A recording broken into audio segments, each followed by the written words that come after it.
शशिकांत प्रेमी लकी recording studio Salkhua बाजार music by DJ लाल बाबू राज।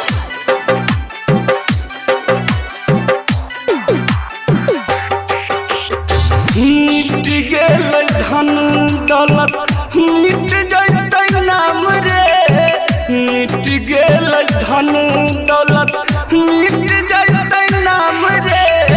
एगो पगली के चलते, एगो पगली के चलते जैतै हमर जान रे। मिट जैतै धन दौलत मिट जैतै नाम रे, मिट जैतै धन दौलत।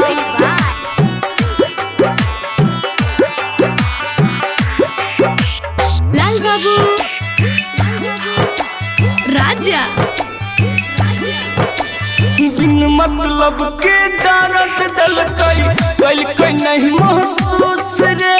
साँझ के घर रहे न पैतै कहियो खुश रे।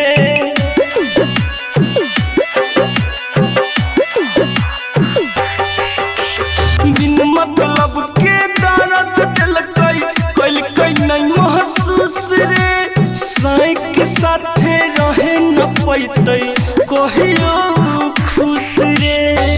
छूटतै ने दाग ऐसन, छूटतै ने दाग ऐसन देने छै निशान रे।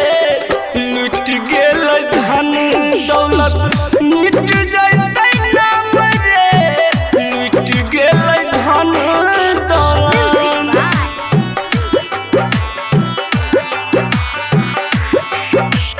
लाल बाबू राजा। जेकरा चलते नाम कटलकै बाबूजी स्कूल से। चाहे छु है न होइले अब हमरा खून से।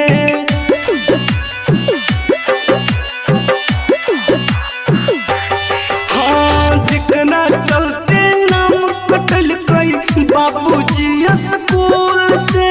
चाहे छु है न होइले अब हमरा खून से। शशिकांत दीपक के, शशिकांत दीपक के टूटल अरमान रे। लुट गेल धन दौलत मिट जैतै नाम रे, लुट गेल धन दौलत। लकी रिकॉर्डिंग स्टूडियो सलखुआ बाजार।